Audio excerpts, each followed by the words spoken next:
Monsieur le modérateur, chers collègues, bonjour.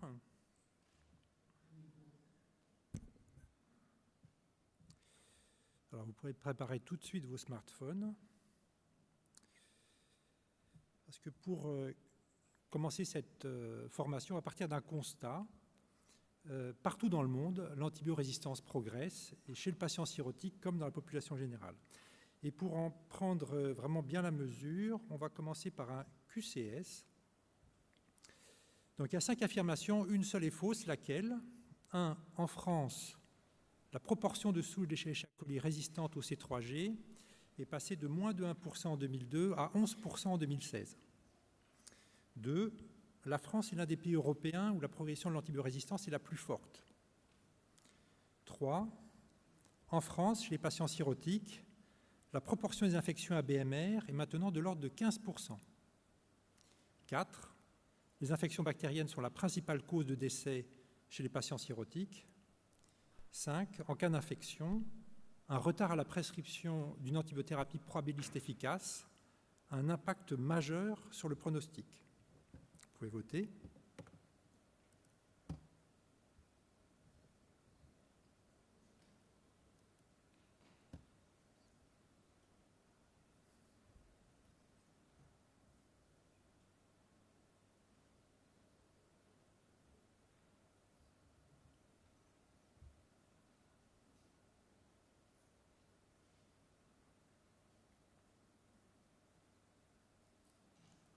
Bon, très bien.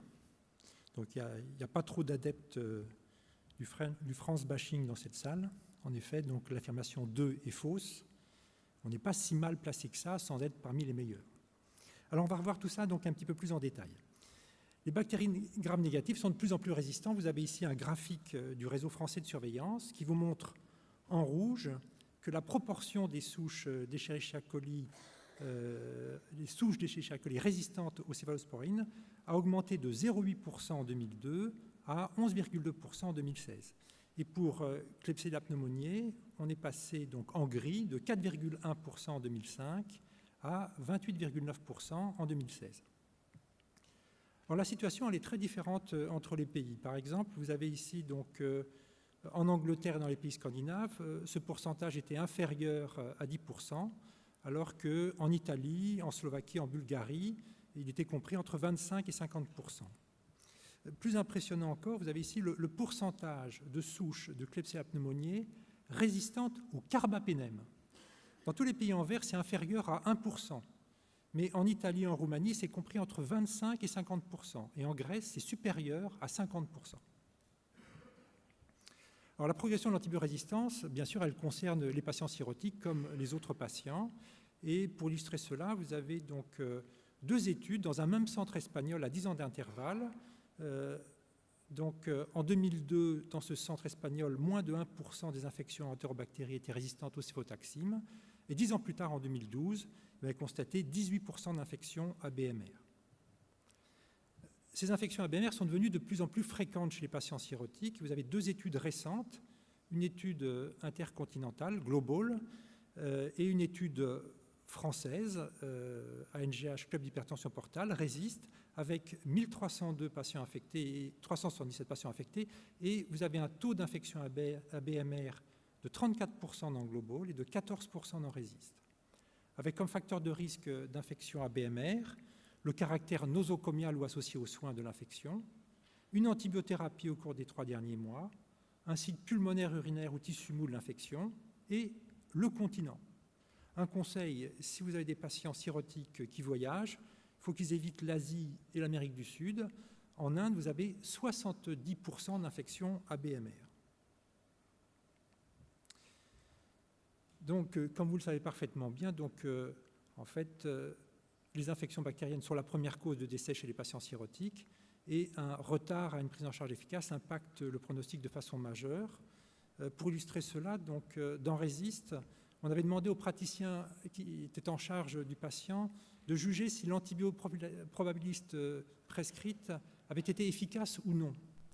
Vous voyez que si l'antibiothérapie était jugée inefficace, la mortalité hospitalière était de 41%, il y a 3 mois de 59%.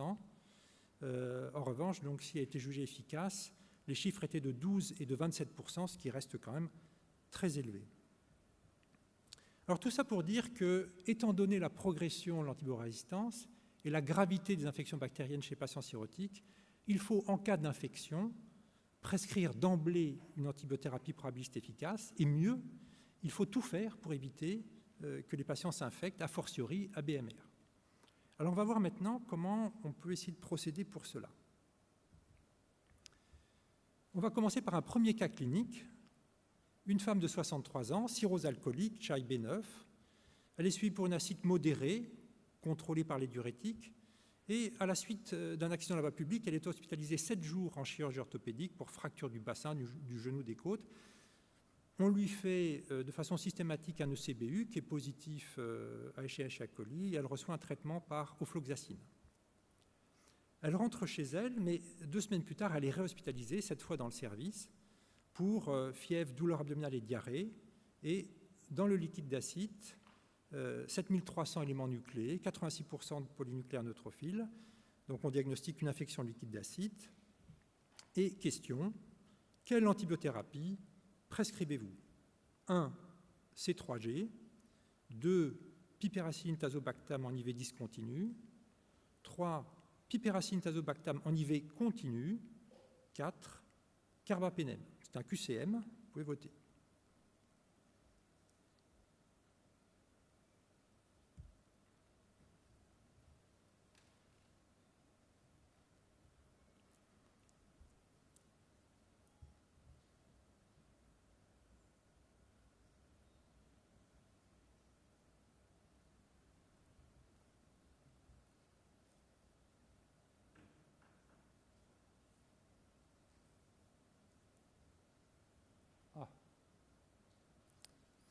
J'ai dit A, mais j'aurais pu dire aïe.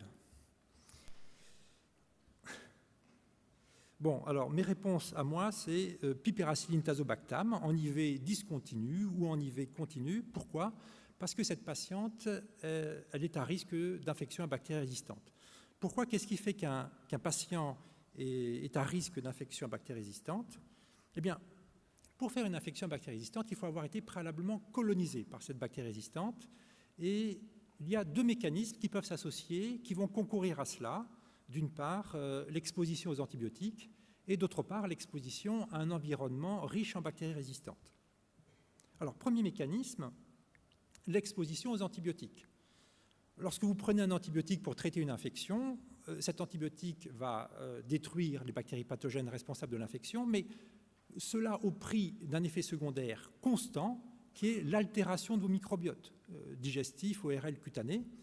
L'antibiotique va éliminer les bactéries sensibles de ces microbiotes, ne laissant survivre que les bactéries résistantes qui vont se multiplier et prendre la place de celles qui ont été éliminées. C'est ce que l'on appelle la pression de sélection. Tous les antibiotiques sélectionnent, il n'y a pas d'antibiothérapie sans risque, mais bien évidemment, cette pression de sélection est d'autant plus forte que l'antibiotique est à large spectre. Deuxième mécanisme, l'exposition à un environnement riche en bactéries résistantes. Alors, dans l'environnement quotidien, il y a encore peu de bactéries résistantes. En revanche, elles sont particulièrement fréquentes dans l'établissement de santé qui concentrent les patients porteurs de bactéries résistantes et où l'environnement peut être contaminé par leurs excréta. Autrement dit, être hospitalisé expose aux bactéries résistantes. C'est ce qu'on appelle la pression de colonisation. Et cette pression de colonisation, elle est d'autant plus forte que les germes résistants sont nombreux dans l'environnement, que les vecteurs sont multiples et que les règles d'hygiène sont mal respectées. Alors, si ces 2 mécanismes s'associent, c'est ce qui se passe lorsque vous prescrivez un antibiotique à un patient hospitalisé, eh bien là, les risques d'acquisition d'une bactérie résistante sont démultipliés, car bien évidemment, les pressions de sélection et de colonisation s'associent, mais aussi parce que la résistance à la colonisation s'effondre. En effet, tant que les microbiotes sont préservés, les bactéries résistantes de l'environnement ont du mal à s'insérer et elles sont éliminées. Mais sous l'effet de l'antibiotique, le champ est libre. Elles peuvent s'implanter, se multiplier, et cette colonisation par des bactéries résistantes va perdurer pendant plusieurs semaines à plusieurs mois. Classiquement, on distingue 2 types d'infections, les infections communautaires et les infections nosocomiales. Eh bien, ce qu'on vient de voir, ça vous permet de comprendre que cette dichotomie est simpliste et inappropriée. Lorsque vous prenez cette patiente qui est hospitalisée pour une infection liquide d'acide, 2 semaines après avoir été hospitalisée en chirurgie orthopédique, où elle a reçu un traitement par ofloxacine, cette patiente, elle a très probablement été colonisée, et donc elle est à risque d'infection à bactéries résistantes. On ne peut donc pas considérer que son infection est communautaire. Il faut considérer qu'il y a un 3e type de catégorie d'infection qui concerne les patients qui ont été en contact récent avec le système de soins. Et cette catégorie-là, on l'appellera infection associée aux soins. Et cette 3e catégorie, en fait, elle a un risque d'infection à bactéries résistantes intermédiaire entre celui des infections communautaires et celui des infections nosocomiales. Donc, désolé, mais les C3G pour tous, c'est fini. L'émergence des infections à BMR a changé la donne. Et donc, en 2014, un groupe d'experts de l'EASL a formulé des recommandations, de nouvelles recommandations pour l'antibiothérapie probabiliste. Alors, je ne vais pas vous détailler ce tableau, je vous laisse le regarder dans le booklet, mais pour faire simple, en ce qui concerne les infections communautaires, l'antibiothérapie probabiliste reste basée sur les C3G et l'amoxicilline acide clavulanique. En revanche, pour les infections nosocomiales et certaines infections associées aux soins, il est maintenant recommandé de recourir d'emblée à une antibiothérapie à large spectre. Alors, les données d'études RESIST ont permis d'évaluer ces recommandations EASL dans le cadre français. Donc, un certain nombre de bactéries avaient été isolées au cours de l'étude RESIST, mais vous pouvez voir que les C3G permettaient de couvrir 90% des germes isolés en cas d'infection communautaire, mais seulement 67% en cas d'infection associée aux soins et 60% en cas d'infection nosocomiale. Et lorsque l'on recourait à la piperacilline, ce qui est la proposition donc, de l'EASL, à ce moment-là, la proportion, donc la couverture antibiotique était élargie à 88% des germes isolés au cours d'infections associées aux soins et à 80% des infections nosocomiales. Autrement dit, les recommandations EASL s'adaptent bien à la situation française. Alors, avant de revenir au cas clinique, 3 petites informations brèves. La première, c'est que les bêta-lactamines sont des antibiotiques qui sont temps-dépendants et des études réalisées chez des patients non cirrhotiques ont montré que leur administration en IV continue était associée à un meilleur pronostic. Et récemment, à l'EASL, une étude européenne a été présentée qui suggère qu'il en est de même chez les patients cirrhotiques. Donc, administration de bêta-lactamine plus efficace en IV continu. Deuxième info, vérifier la diminution des neutrophiles dans l'acide à 48 heures en cas d'infection liquide acide est nécessaire, mais ce n'est pas suffisant. Il faut s'assurer de la guérison complète de l'infection, c'est-à-dire polynucléaire inférieur à 250, avant d'arrêter l'antibiothérapie. Car en effet, environ 20% des épisodes d'ILA ne sont pas guéris à J5, avec une mortalité hospitalière qui est multipliée par 5. Enfin, l'infection liquide d'acide reste la seule infection pour laquelle il est indiqué de prescrire de l'albumine. Une nouvelle étude présentée à l'EASL a une fois encore échoué à montrer un bénéfice à l'administration d'albumine en cas d'infection non-ILA chez des patients avec cirrhose sévère. Alors, je reviens à mon cas clinique. La patiente a été traitée par piperacine tazobactam 4 grammes toutes les 8 heures, en association avec albumine 40 grammes par jour pendant 3 jours. Contrôle de l'acide à 48 heures, polynucléaire neutrophile à 2157, donc ça baisse. L'acide-culture revient positive à Escherichia coli, sensible au C3G, mais intermédiaire à l'augmentin et résistante au fluoroquinolone. Ce n'est donc pas une BMR, mais il y a déjà des caractéristiques de résistance. Et donc, sur les données de l'antibiogramme, on désescalade de la tazocilline pour céfotaxime 1 g x 3. On fait un nouveau contrôle de l'acide à J6 parce que J5 c'était dimanche et les polynucléaires donc, sont à 134 par mètre cube. On arrête donc l'antibiothérapie. Question, prescrivez-vous une antibioprophylaxie secondaire? Si oui, laquelle? 1. Aucune. 2. Norfloxacine 400 mg par jour. 3. Rifaximine 1100 mg par jour. C'est un QCM. Vous pouvez voter.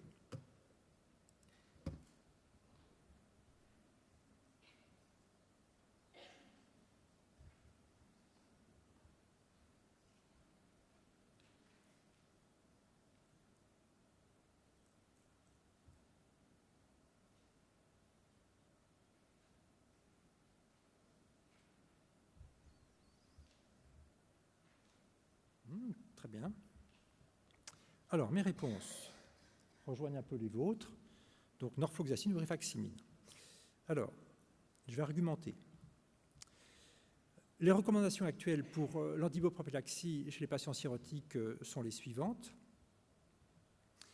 En raison donc, du risque de sélection de bactéries résistantes, donc, les indications sont restreintes aux situations à très haut risque, c'est-à-dire à l'hémorragie digestive et à la prévention secondaire et primaire de l'infection du liquide d'acide. Alors, je ne vais pas détailler, vous connaissez ça donc très bien, ce sont des recommandations anciennes. En 2012, une enquête de pratique coordonnée par Thierry Thévenot avait montré que ces recommandations sont très largement suivies en France. Pour autant, ces recommandations restent-elles pertinentes? Pour l'hémorragie digestive, oui, surtout chez les patients de CHI-C, avec une réduction de 50% des infections et de la mortalité. Peut-être un peu moins chez les patients de CHI-B parce qu'il n'y a pas beaucoup d'impact sur la mortalité. En revanche, l'antiboprophylaxie est inutile chez les patients de CHI-A. Il est probablement inutile de la poursuivre 7 jours. On pourrait se limiter à la période hémorragique élargie. Et son efficacité est réduite en cas d'antiboprophylaxie préalable pour l'infection liquide d'acide. En revanche, pour l'infection liquide d'acide, probablement non. Parce qu'elle augmente le risque de colonisation et d'infection ABMR. En prophylaxie secondaire, son efficacité est devenue médiocre. Et en prophylaxie primaire, elle est associée à un plus mauvais pronostic en cas d'hospitalisation. C'est une étude qui a été rapportée donc, au dernier OASL. Et donc tout cela fait qu'il y a vraiment nécessité d'une réévaluation de l'antiboprophylaxie par la norfloxacine pour l'infection liquide d'acide.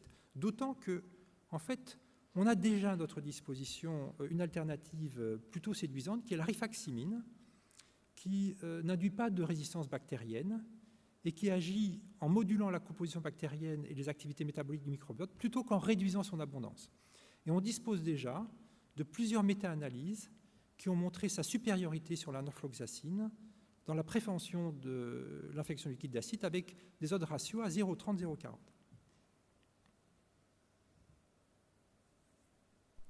Alors, je vais terminer avec un deuxième cas clinique. C'est un homme de 54 ans, alcoolique chronique, suivi très irrégulier au XAPA, passé dans le service un an auparavant pour commissualité de sevrage. Il avait à l'époque une élastométrie à 9 kPa. Et là, il est hospitalisé pour un ictère d'apparition récente. Il n'a pas d'acide ni d'encéphalopathie. Sa bilirubine est à 258 micromoles, son TP à 37%, ça lui fait un MADRE à 64. La créatinine est normale, la glycémie est à 12,5 millimoles par litre. Et là, sur le contexte clinique et en l'absence de biopsie, on retient quand même le diagnostic d'hépatite alcoolique aiguë sévère et on met en route un traitement par prénisone, 40 mg par jour. Et la question est, chez ce patient, quelles mesures et précautions prendre pour limiter le risque de survenue d'une infection? 1. Prescrire une antiboprophylaxie par la norfloxacine. 2. Insister sur l'hygiène des mains. 3. Éviter les cathéters et les sondes. 4. Prescrire un IPP. 5. Prescrire la vitamine D. 6. Équilibrer la glycémie. Vous pouvez voter.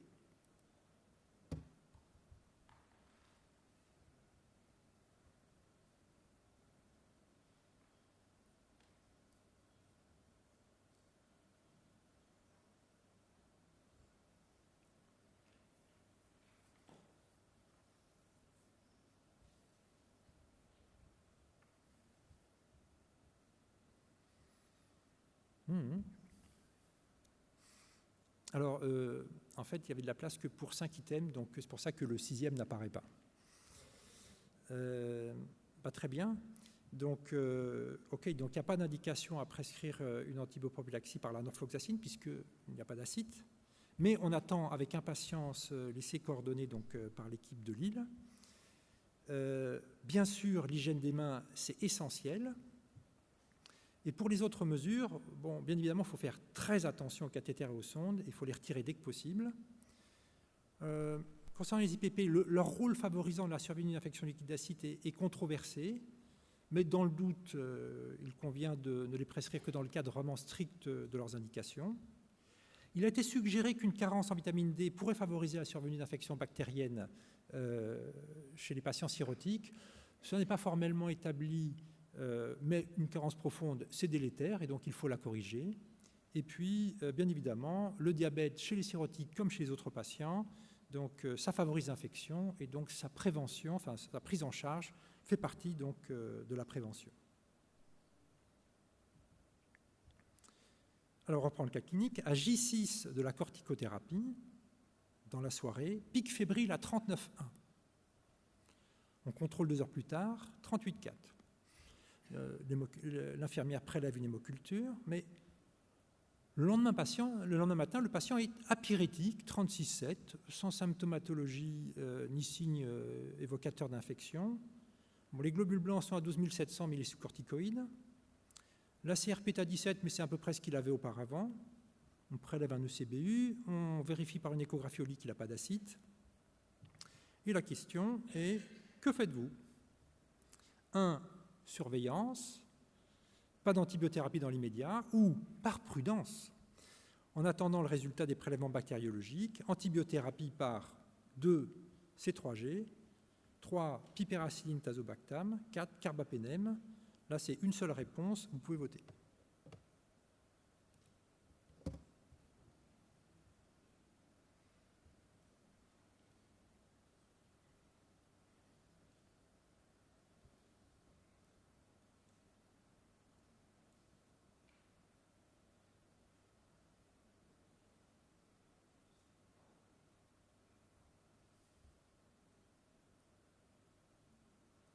Ah ben c'est bien, hein. Je suis impressionné. Donc on se retrouve parfaitement là sur cette réponse, hein, parce que vraiment, je crois que vraiment faut qu'on garde tous à l'esprit que les perspectives en termes de nouveaux antibiotiques sont plus que réduites et que pour préserver ceux que nous avons, il nous faut vraiment respecter scrupuleusement les règles de l'antibiothérapie. En particulier, il faut bannir les antibiothérapies inutiles, un pic fébrile isolé, une colonisation urinaire comme la première patiente, une bronchite. Il faut désescalader pour un antibiotique à spectre plus étroit dès lors que l'antibiogramme le permet. Il faut réduire la durée de l'antibiothérapie au strict nécessaire. Parce que la progression de l'antibiorésistance, ce n'est pas une fatalité. Elle dépend de nos comportements. Je vous ai montré qu'elle variait selon les pays, mais elle varie aussi selon les régions et elle varie beaucoup selon les hôpitaux. Et si on réduit notre consommation d'antibiotiques aux seules bonnes indications, l'incidence des souches résistantes d'antibiotiques va diminuer. Donc, pour conclure, les points forts. Les infections ABMR sont fréquentes en cas d'infection nosocomiale ou associées aux soins. Le traitement des infections communautaires reste basé sur les C3G. En revanche, pour les infections nosocomiales et certaines infections associées aux soins, il est maintenant recommandé de recourir d'emblée à une antibiothérapie à large spectre. L'antibioprophylaxie de l'infection liquide d'acide doit être réévaluée. Les autres mesures préventives ne doivent pas être négligées. Et surtout, il faut, par un bon usage des antibiotiques et par un strict respect des règles d'hygiène, limiter au maximum la colonisation des microbiomes de nos patients par des bactéries résistantes. Voilà, je vous remercie de votre attention.